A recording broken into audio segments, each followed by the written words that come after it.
I had poured my heart and soul into, making the company show some progress.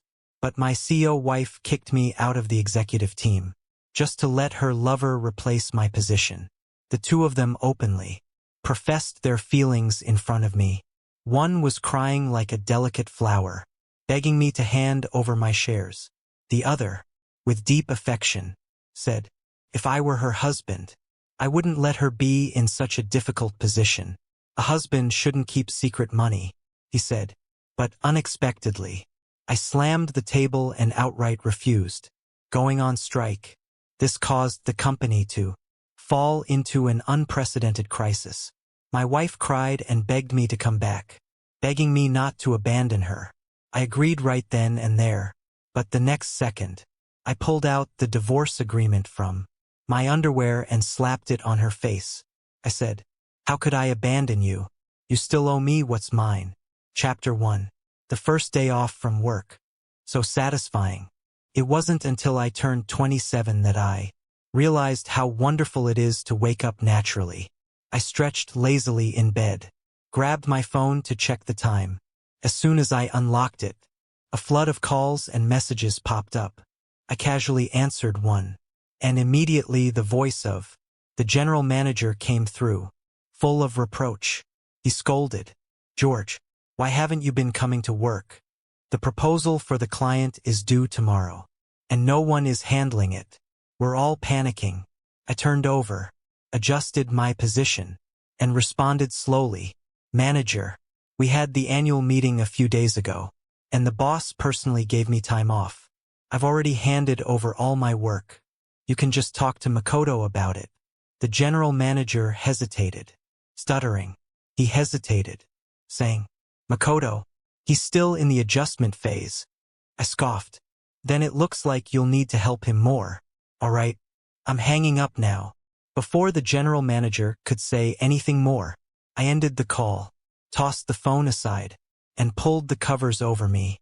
It was only 9 a.m., plenty of time for another nap. As for how chaotic the company was, what did that have to do with me? I was just an ordinary employee the boss had given time off to. However, before I could even settle back in, there came a loud banging on the door. George, come out here. Hearing that voice, my sweet dream was ruined. I opened the door with irritation and asked, what's the matter? Willow stood in the doorway, hands on her hips, aggressively poking me in the chest. She complained, seriously, it's just because you lost the promotion and year-end bonus. Do you have to make a scene like this?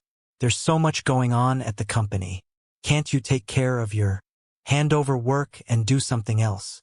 I lowered my head and scratched my ear, muttering softly to myself. I think I was just mentally assaulted. I need another nap to recharge. In a flash, I slammed the door shut and locked it. Willow was stunned by my reaction, standing there in shock. She shouted from behind the door, George, if you keep this up, we'll just get a divorce. Chapter 2. I was speechless. Why does she always love to threaten me with this? I pinched the bridge of my nose, leaned against the door, and sneered, fine, let's get a divorce. We'll go to the Civil Affairs Bureau tomorrow. Whoever doesn't go is a son of a bitch. Willow's voice dropped in an instant. When the hard approach didn't work, she switched to the soft one. She pleaded, darling, I'm sorry, I was just too anxious earlier. But the company is really in chaos right now. Can you help me out? The new year is almost here, and we can go skiing together afterward. Okay, didn't you say you wanted to take me to experience something different? As she softened her tone and started to act cute, my thoughts began to drift. Willow, my boss and my wife. Honestly, with my abilities, whether it's joining a Fortune 500 company or starting my own business, it would have been easy. But because Willow and I had been together since we were in school uniforms and walked down the aisle, I resolutely turned down a 7-figure salary and joined Willow's family business. They called it a family business, but it was really just a construction company that had been passed down from her grandfather's generation. By the time it got to Willow's, The company was already in trouble, having hired too many useless relatives who didn't know anything. It was my aggressive reforms and desperate efforts to secure investments that saved the company. Willow gave me 5% of the shares and kept me as the team leader for 5 years. Once the company was on track, I remained busy, while Willow, unable to bear the loneliness from my long hours at work, found herself a pretty boy, calling him a student in need of support. Just last week, she openly brought him into the company, making him the new team leader to replace me. The promise she made to Lou to have me as the deputy general manager was also forgotten. The most outrageous part, she was worried I'd have a confrontation with the guy at work. So she told me to take a break at home. That's why I decided to lie down and relax at home. But that pretty boy has no real skills. And sure enough, he caused a mess, which I had to clean up in the end. It's laughable. I do the work, and he gets the pay. How is it possible for him to land such a deal? I used to love Willow and willingly gave my all for her. Then I was reluctant to lose my shares, unwilling to let 5 years of hard work go to waste. Now, I don't want her anymore, and I don't want the company either. I'm curious to see if they can still keep things smooth without me. Chapter 3. In the end, I returned to the company. As soon as my left foot stepped through the door, several employees surrounded me. They spoke all at once. George, the client wants to discuss the proposal. We need to meet tomorrow to go over the details. George, the data for Tungue's report is incorrect. They want it redone. George, the design draft needs to be revised again. I've sent the new requirements to your WeChat.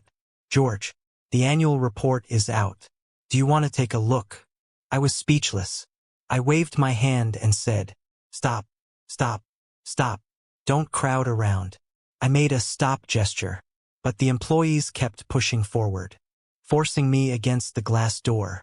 Helpless, I took a deep breath and shouted, "Can't you understand when I'm speaking nicely? Stop crowding." Normally at the company, I follow the principle that it's better to do a little more than a little less. I usually try to help with problems, but now these people were pushing their luck. I pointed at each of them and said, the meeting time for the proposal is already set. You can go without me. Verifying data is something anyone can do. If you can do it, then do it. If you can't, then get lost. Didn't you hear the handover instructions? You should be looking for Makoto, not me. Got it. The people I pointed at lowered their heads, speechless. After I finished speaking, a cup of water was handed to me from the side. I glanced over, and the person immediately avoided my gaze. He said, "George, I just came to deliver this form. If you scold them, you can't scold me." I chuckled and patted his shoulder, saying, "You're not bad. You've got potential." I put my arm around his shoulder and walked into the office. The other employees quickly stepped aside. After all, I had just been quite assertive, and no one wanted to get on my bad side. Except for Makoto. I went straight to the office. As soon as I walked in, he had already brewed coffee and was waiting for me. He said, "George, you're here. You must be tired. Sit down and rest." I held up the plastic cup in my hand and said, "I'll just drink this. Don't stare at me, and don't rush to thank me. I've already made it clear to Willow. I'm just here to help supervise. I won't help with your tasks. We need to avoid any suspicion. You understand." Chapter 4. After sitting down, I started playing games. An hour later, after playing Happy Match, Angry Birds, and some farming games, he couldn't take it anymore.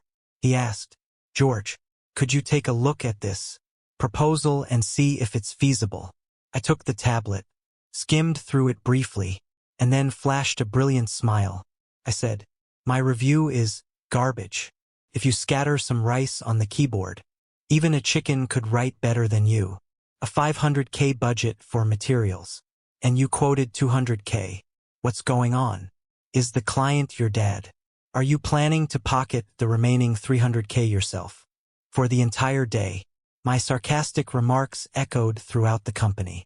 Eventually, Makoto broke down in tears, a man in his 20s, and a few harsh words made him feel so wronged that he turned and ran out.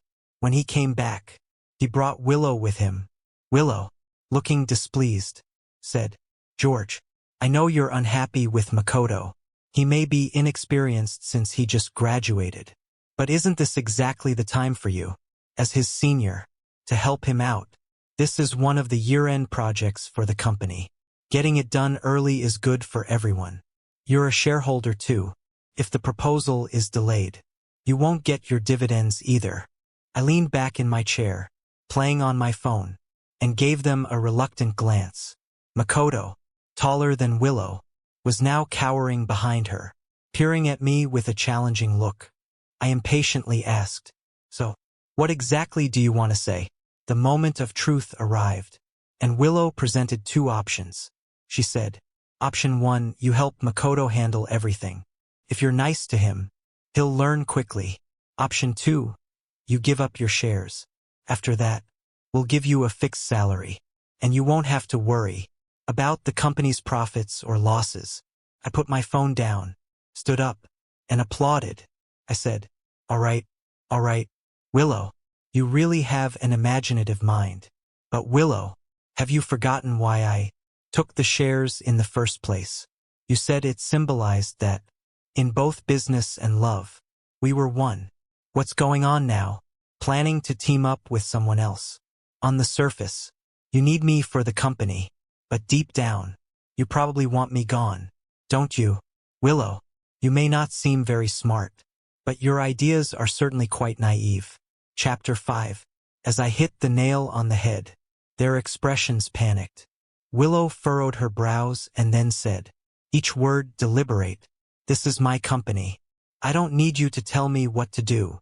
Makoto chimed in from the side. "Although you've made a lot of contributions, the highest position you've held is team leader. I thought by now, you'd have accepted reality. Now, Willow's cousin has his eyes on the company. To deal with him, Willow needs 20% of the shares. With that, she'll be the largest shareholder in the company. If I were Willow's husband, I'd just give her the shares directly, so she wouldn't have to worry." When Willow heard this, her eyes filled with tears, and she looked at Makoto with a grateful expression. She choked up, "Makoto, you really understand me." I was speechless. This was the typical simp talk, watching the two of them gaze at each other without a care in the world, their faces almost touching. I suddenly coughed loudly to make my presence known. I scoffed, "Are you two not taking me seriously? Although I've known you've had someone else outside, I'm not naive enough to wear this green hat. Here's the deal. I'll sell my shares, but the marriage has to end. I'm done with this mess. I'm not getting involved anymore." A glint of excitement flashed in Makoto's eyes, and then he dragged Willow out. They whispered and schemed for a while. When they came back, Willow had a completely different attitude. She spoke softly, "George, I know you're angry right now, and I won't hold what you just said against you. Please don't think we're targeting you. I'm really thinking about you. People need to look forward. Just take a rest today, and tomorrow, please report to the new department. I believe with your abilities, even if you start over, you'll quickly rise to the top." The corner of my mouth twitched. I didn't know whether to laugh or cry. Where did Willow learn these words? Did she forget that just a few days ago, her excuse for putting me on leave was that I wasn't capable enough? Not to mention, we've known each other for so many years, and now she's trying to guilt-trip me with this nonsense. I turned around and walked out. As I walked, I said without looking back, "Forget it. Look at the table. There's something good there." Chapter 6. It was a resignation letter and a divorce agreement. When I got home, I packed a few clothes and got ready to leave. Then, a call came in from the client. He asked, "George, I heard you're resigning. Finally decided to leave that lousy company. How about you come work for me? I'll give you a manager position right away." I smirked and said, "Thank you for the offer, Mr. Chan. But I need to head home first. He responded. Of course. Of course. It's been 5 years since you've been home, right? Don't hold a grudge against your parents. Even though your dad's too embarrassed to reach out to you. He's been asking people to look after you for all these years, which is why we've been doing business with the Liu family. I replied, right. Could you pass along a message to him? Tell him not to do me any favors because of Willow. We're done. After hanging up, I grabbed my suitcase and headed straight for the high-speed rail. Willow didn't even know that my family is actually quite well off. Barely in the top 3 in the province.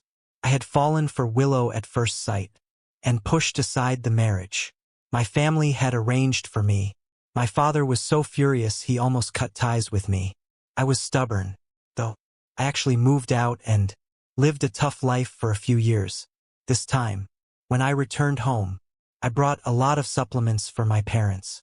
After apologizing and saying a lot of good things, their expressions softened. My mom patted my back and said, "We know everything that's been going on. Just relax. The rest is up to your father."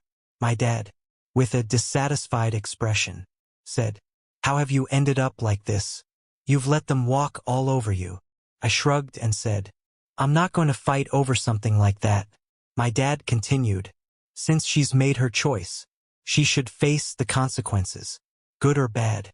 After reconciling, I packed my suitcase again and left. This time, I went north and hired a ski instructor. Willow had actually said one thing that was right.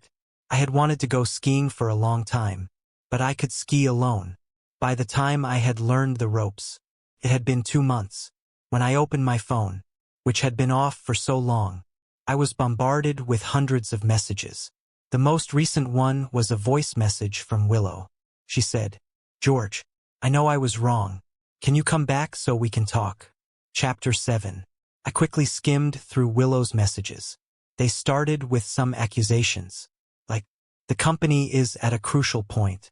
How can you just leave without a word? George, you've really changed. You're not even coming home anymore. If you have the guts, don't come back." Then came confusion, like, "Why are all the major clients asking for their orders to be cancelled? Did you say something behind my back? George, why do you have to make things so difficult?" Finally, came the pleading, like, "It's not what you think between Makoto and me. We've been together for 7 years. Why don't you trust me? I really can't live without you. George, I know I was wrong. Can you come back so we can talk?" Willow probably didn't realize how easy it was to read her. She wore her emotions on her face. Everything she did or wanted to do was written all over her expression. My family started opposing me being with Willow because they investigated her background. The Liu family is huge, with 2 or 3 dozen people within 3 generations, with so many mouths to feed, and relying on a barely surviving company. Willow's childhood wasn't easy. She was the only daughter in her family, but she had many cousins who stubbornly believed the family inheritance should go to the males. Only her grandfather's will prevented them from directly claiming shares, so they could only target her, trying to make her life miserable, hoping she'd just disappear. When I found out about her suffering, I was heartbroken and vowed to remove the obstacles in her way. Back then, when I reformed the company, I offended a lot of people and ended up being disliked by both families.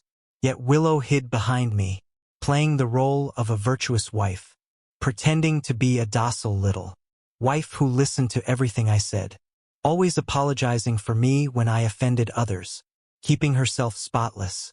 I was blinded by what I thought was love, and it took me this long to see Willow for what she really was. But none of this matters anymore. It's time for me to reclaim my life. Chapter 8. I returned to my family's company. The first project I took over was a collaboration with Willow's company. I glanced at my dad. He was leisurely making tea and said, "Aren't you and her still not done with your business? I'm just giving you a chance here." That's true. Willow and I hadn't divorced yet, So, 3 months later, I was back. The company had changed a lot. More than half of the desks were empty. The front desk was manned by a new face who smiled and asked what I needed. I replied that I was here to talk about the collaboration with Willow, as we had an appointment for this time. Her smile faltered immediately. She said, "Boss Lou isn't in right now." I raised an eyebrow and asked, "Not in?" I came all the way here to the company to find her. And now she's gonna ghost me. The receptionist bowed and apologized. "I'm sorry, but I'm not sure. She left half an hour ago and hasn't returned yet. Would you like to wait for her? I can get you a cup of coffee." Curious about what Willow was up to, I agreed. Soon, someone came over and said, "George, are you coming back to work here?" I looked up to see it was the same person who had given me water last time. What was his name again? He replied, "George, you can just call me David." I said, "David, I see a lot of desks are empty. You haven't left yet." David tugged at his desk tag and gave a wry smile. "Yeah, too many people have left. I'm just an intern." But somehow I ended up as the team leader. While Willow was still gone, I invited David to sit down. I asked, "What's been going on these past few months? How did things end up like this?" Seeing I was curious, David saw an opportunity to vent and immediately began spilling his frustrations. Chapter 9.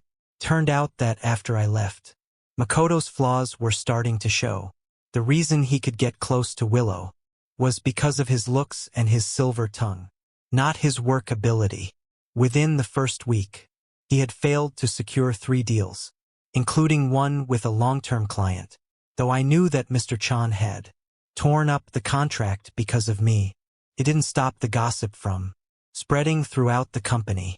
People never liked an outsider coming in. When I was around, they had it easy. Even if they messed something up, someone would clean it up for them. But when Makoto came in, they had to split his work, clean up his mess, and still didn't get any gratitude. Soon, the most capable people in the company, after receiving their year-end bonuses, decided to resign and leave. Willow had no choice but to hire new people to fill the gaps. However, hiring people was taken over by Makoto. He was afraid that new hires might surpass him, so he refused to hire anyone with a higher degree or better skills. In the end, they hired a bunch of sycophants who were completely useless. It wasn't a case of 3 cobblers can equal a Zhuge Liang. The new hires couldn't even handle the work that I did alone back then. With the company losing several big clients and making poor hires, this financial burden only increased. It was then that Willow remembered my value and wanted me to come back and clean up the mess. Unfortunately, she couldn't get in touch with me. Willow was displeased with Makoto's disruptions and had ignored him for several days. Later, I don't know what kind of sweet talk Makoto used on her, but not only did she forgive him, but they also publicly flaunted their relationship at the company. The remaining employees also flattered them, saying they were a perfect match. After making Willow happy, Makoto's behavior became even more outrageous. For example, whenever he didn't like someone, he would resort to underhanded tactics to frame them, then twist the story to Willow. She, being emotional, would blindly fire the employees. He thought that by doing so, he could prove his position in the Lu group. What he didn't realize was that the company had already lost quite a bit just dealing with the N+1 liabilities. Today, things went even further. Makoto fell down the stairs. Although it was just a few steps, he insisted on being hospitalized. Knowing there was a client meeting in the afternoon, Willow still went with him. I listened to all these gossiping details, and only when David was about to finish his shift did Willow finally return. Chapter 10. 3 months had passed, and Willow looked considerably more haggard, with fine lines appearing on her face. When she saw me, her eyes widened in surprise before she quickly walked over with a smile, saying, "George, you're finally back. I knew you couldn't let go of the company. Couldn't let go of me. Before she could finish her sentence, I pushed her hand away, coldly replying, Miss Liu, please respect yourself. I'm here for business. I waved the folder I was holding in front of her, sneering, Miss Liu, you sure have a lot of authority. This is the first time I've seen someone let a client wait for 4 hours without a single apology. Willow swallowed hard, disbelief written across her face as she asked, Are you with Penguin Tech? How is this possible? The company hasn't even approved your resignation. I closed my eyes, feeling helpless. Stop making a scene. Don't forget, I've already submitted my resignation, handed over my work, and it's been 3 months since I last showed up. Let's just say, who says I can't work 2 jobs? And right now, it's not your place to question me. With your company's attitude, I think we should cancel this collaboration. Willow finally realized that I was no longer the small employee she could easily manipulate. She quickly grabbed my arm, saying, George, let's talk properly. Okay, there's a reason for this. Makoto fell down the stairs and almost broke his leg. I couldn't help but laugh. I asked, almost broke his leg. So, he didn't break it. Isn't Makoto in his 20s now? Don't tell me a man his age can't go to the hospital by himself. Or are you telling me that with such a big company, no one else went with him? Or is it that in your eyes, a few million in contracts are less important than Makoto himself? Willow was speechless after my series of questions, unable to come up with a response. She could only mutter, after all, he was injured in my company. I raised my hand to stop her from speaking further. I said, I don't care about the love and hate between you two. I didn't sit here for 4 hours just to question you. We can continue discussing this collaboration, but you'll need to go with me and get the divorce done. Chapter 11. Because of my unyielding attitude, Willow reluctantly led me into her office and began discussing the design proposal. This was a big project for me, a design and renovation for a new branch of a company. If successful, Liu's company could earn at least $1 million. But as I listened to her stutter through the explanation, I could tell something was off. Resting my head on my hand, I said with a half-smile, Who made this proposal? Was it Makoto? Didn't you say he learns quickly? How is it that even the data is wrong now? Do you really need 2,000 tiles for an 800 square meter space? Should I find a primary school student to do the math? Makoto's 211 degree, did he buy that? Willow fell silent, her face turning pale. I didn't have the patience to listen to her excuses any longer. I stood up and said, In that case, there's no need for us to collaborate. She rushed over, grabbing my sleeve, forcing a bitter smile. She asked, So, can we not get divorced? Willow's thought process was something I couldn't quite figure out. I chuckled coldly. Wasn't it you who said work and family should be kept separate? Why is it that now you can't make up your mind? Yes, no one in the company knew that Willow and I were married, because she didn't want people to think we were a nepotistic couple. This would make dealing with troublesome relatives difficult. I hid our marriage certificate for 5 years. As the burden on me grew, and our time together grew less, even though we still lived under the same roof every night, our feelings for each other slowly faded. We were more like roommates than a married couple. So when I found out about Willow's infidelity, I wasn't surprised at all. It was just a little frustrating when I sat down to write the divorce papers. Chapter 12. That day, David sent me a message. He said, George, did you know that Willow is in the hospital?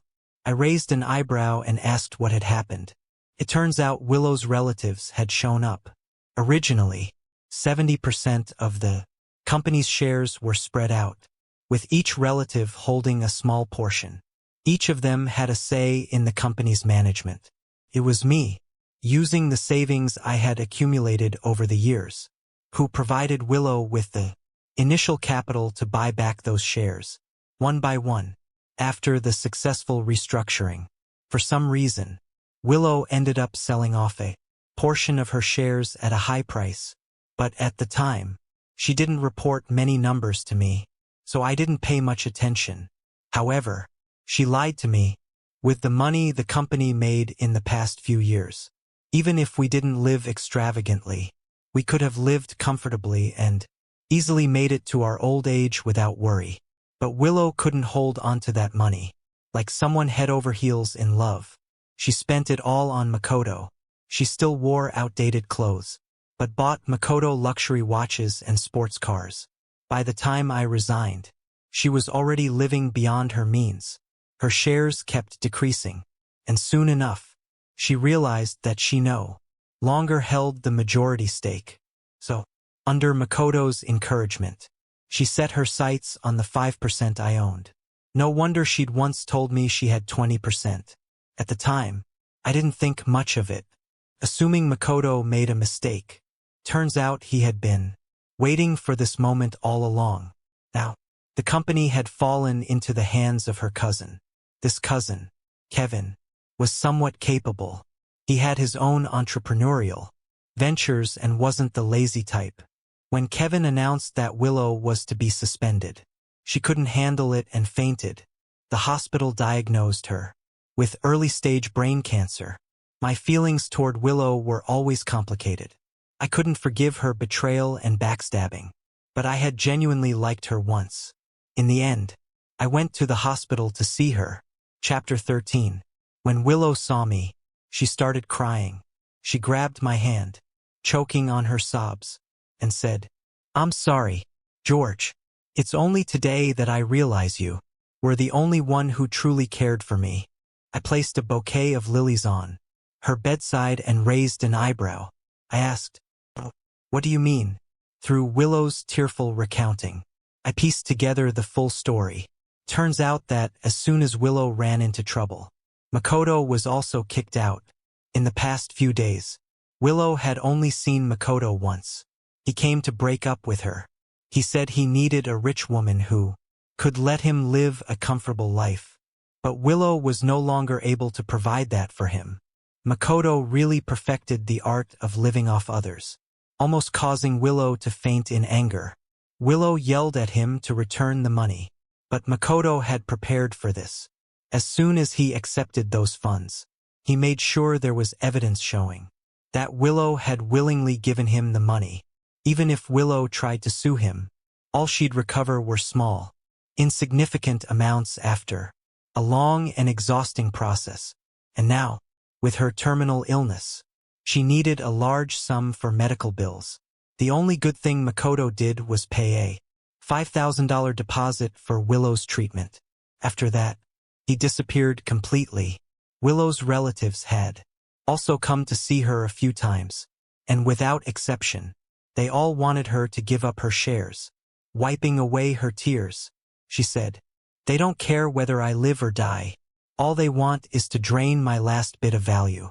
After venting, she looked up at me, cautiously asking, "George, you won't abandon me, right?" I nodded. Before she could smile, I continued, "How could I abandon you? We still haven't divided up our assets. You still have 2 properties under your name, don't you? Let's figure out how to split them." Chapter 14. Willow shamelessly refused to agree and kicked me out. She said, "I won't divorce you. I know you're just upset. Don't worry. I'll wait for you to come back to me." Then she added, "You just want to abandon me. You used to say you were heartbroken for me and would take care of me for the rest of my life. We've been together for 7 years. And now that I have cancer, you still want a divorce. You're no different from those bastard relatives of mine." It's hard to believe that these 2 contradictory statements came out of Willow's mouth one after another. People outside overheard her words and looked at me with reproachful eyes. They whispered, "This guy looks decent, but who would have thought he'd do something like this? He's wasted that girl's 7 years. It's about time he paid her back." Willow didn't expect to receive such recognition and immediately became arrogant, saying, "Did you hear that? You're still my husband. You should take care of me. My expression turned cold. I smiled and said, Willow, since you still remember, we've been together for 7 years. You should know I'm not one to fall for moral blackmail. Fine. If you want to make a scene, if you want to drag this out, I'll play along. I'll pay for your medical bills. And when the time for separation comes, I'll file for divorce. Let's see who can outlast the other. With that, I turned and left, leaving Willow alone to silently cry. The next day, the internet was flooded with insults directed at me.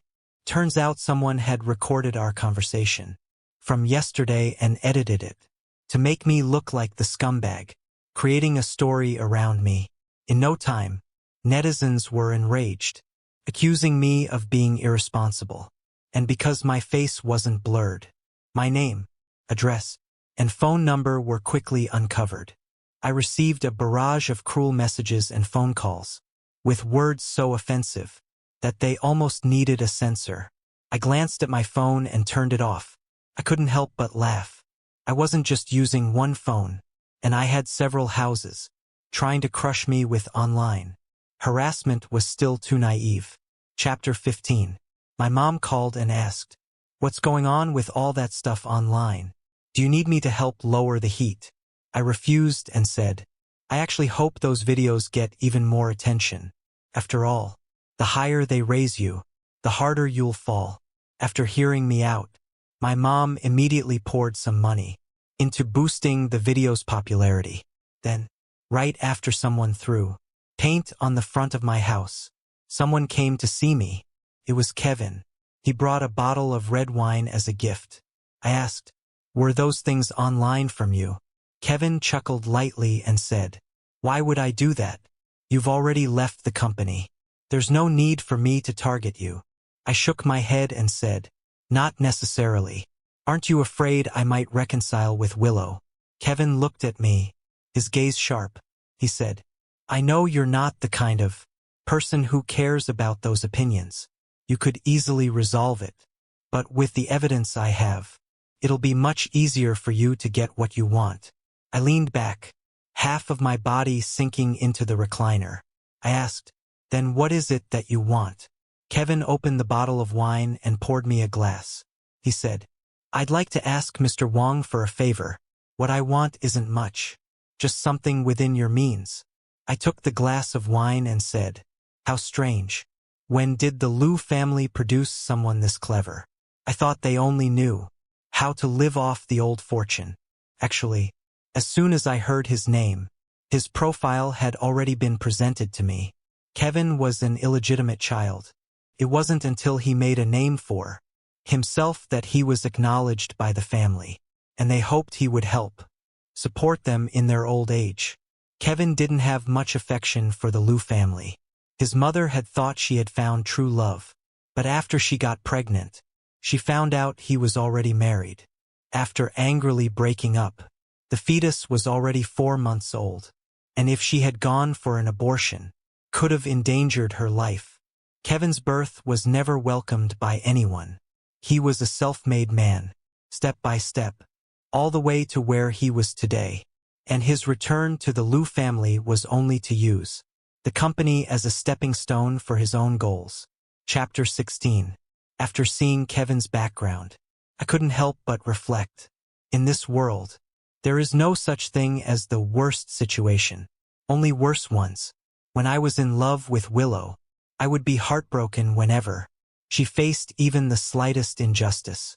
Now that I no longer loved her, even if she had cancer, I felt no sympathy. The only concession I made was my final act of kindness. Kevin didn't take advantage of me.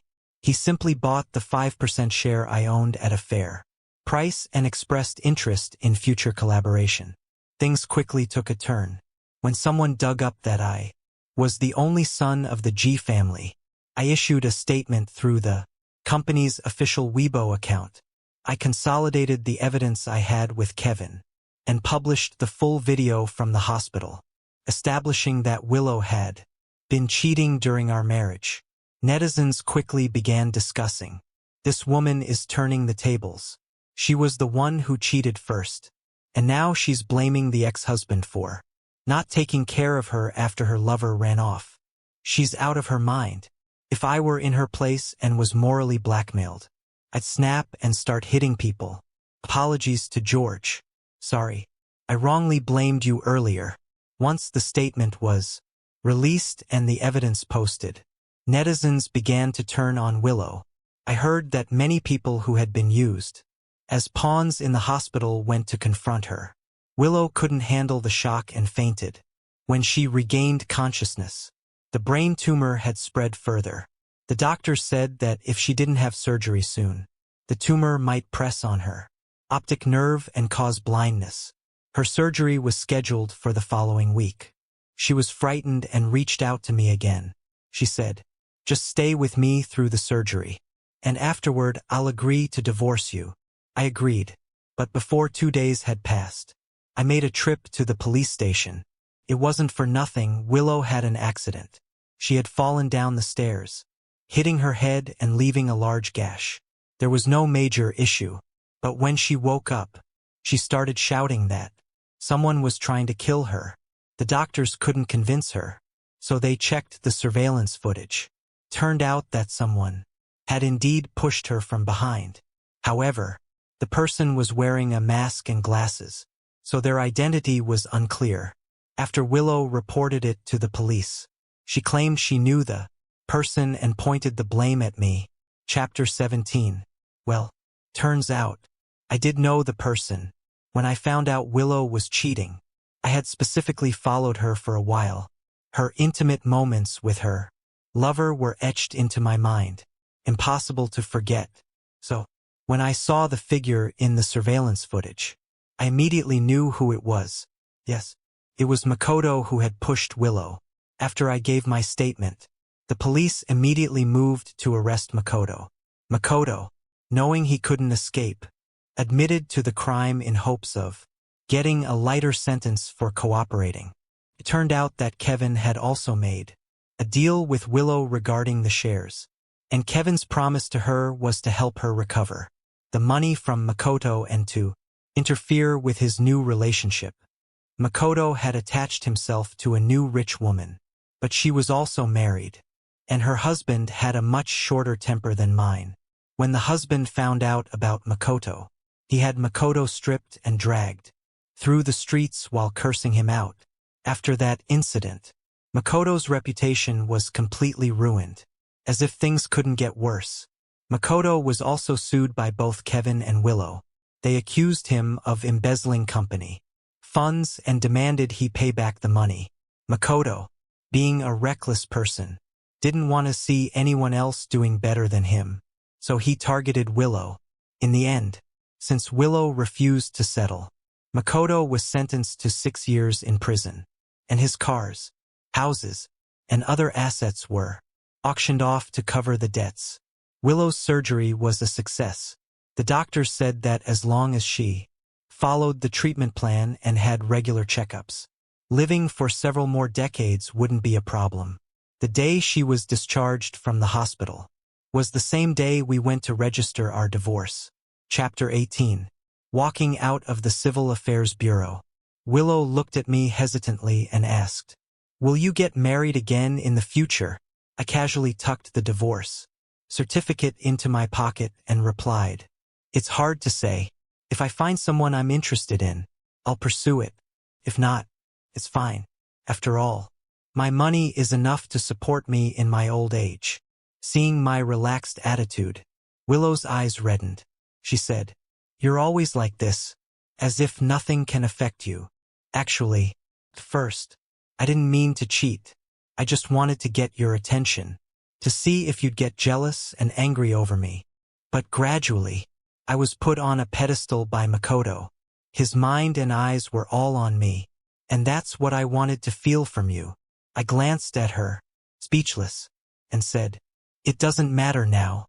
It's pointless to talk about these things at this point. Maybe I didn't do everything right, but at least I didn't betray you.